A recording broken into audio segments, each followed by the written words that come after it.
Hürmetli kötendişim, leksimizin ikincisini başlayımız.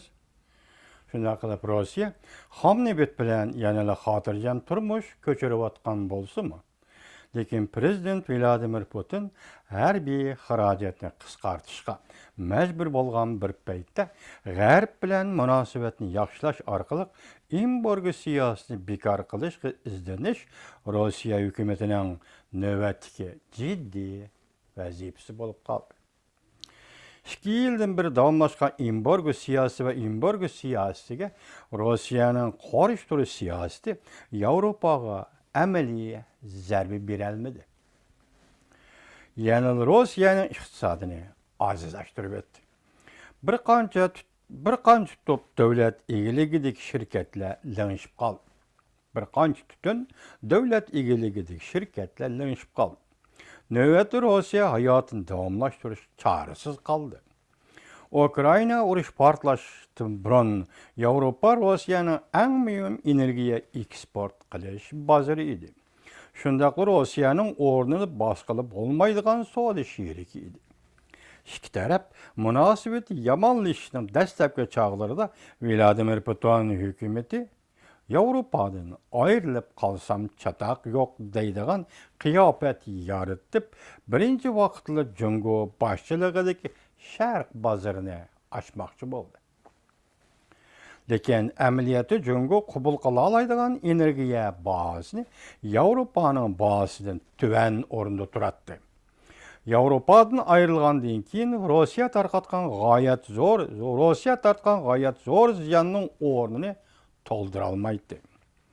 Texnika import qilishga Avropaga tayinib qolgan Rossiya bu tayinishdan qisqa muddat ichida qutulib ketolmaydi. Bir cho'ng davlat Rossiyaning nopos o'rinlashtirish va iqtisodiy ishlarni o'rinlashtirish jihatda sharqqa yuzlanish eg'izda deb qo'ygandek unday o'ng'ay ish emas edi. Rossiyaning Iroq sharq rayoni va Sibiriya rayoni quruq qilib go'yo hal qilg'il bo'lmaydigan tarixiy masalaga aylandi. Nopos aholi masalasi eg'irlashdi. Iroq sharqni gullantirish qo'lga chiqqudek siyosat bo'lmagan bir ahvolda Rossiyaning Osiyo rayoni bilan savdo tijorat miqdori cheklik bo'ladi. Növbetdeki nopos aholining ihtiyojidan olqib chiqqudek tijorat savdo bilan shug'ullanish, to'shish, yutkash rasxotining miqdorini oshirib etdi. Selishtirganda Rossiyaning g'arbiy qismi noposi zich o'ltiraqlashgan. Iqtisod taraqqiy qilgan. Yevropa bilan savdo tijoratda berish kelish qilish Çar Rossiya davridan bugungacha davomlashgan. Sovetlar davrida Cumhuriyetlarga ish taqsim qilib bergan ish taqsimoti Rossiyaning bugünkidek g'arb yuzlanishini shu vaqtda qulaylashtirib bergan edi. 19 asrda o'tgan Rossiyaning dangliq faylasufasi Chatayev mundaq degan edi. Rossiya azaldan sharqqa mansub bo'lmagan. Sharq desak, sharqning sharqcha tarixi bor. Sharq tarixining Rossiyaning tarixi bilan hech qanday o'xshaydigan yeri yo'q. O hatta o chiqilib mundaq degan. Rossiya g'arbga o'xshaganligi uchun o'zini baxtlik hisoblaydi. G'arbning yo'l qo'yishi bilan Rossiyani g'arbning qatoriga erib kirganligidan biz rossiyaliklar faxrlanamiz. Buyuk Peter Rossiyani g'arblashtirish jarayonini yo'lga qo'ygandan boshlab Rossiyaning millat tarkibi boshdan oxir Yevropani foydalanish sistemasi qilib qurulib keldi.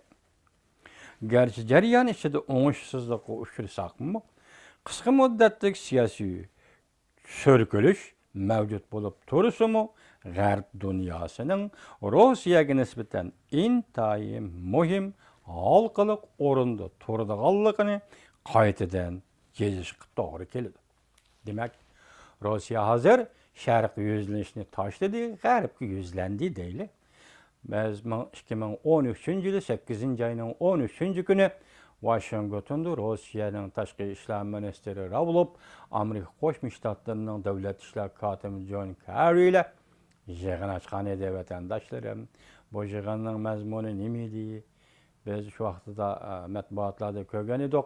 Anda uning ustiga Amerika Qo'shma Shtatlarining şu vaqtdagi davlat mudofaa ministri ham Rossiyaning davlat mudofaa ministri 4 odam yig'in ochgandan keyin shu yili 11-oyda Ukraina voqeasi chiqib, Amerika bilan Jungo o'tirisidagi bu yirikliklar paydo bo'lgan edi.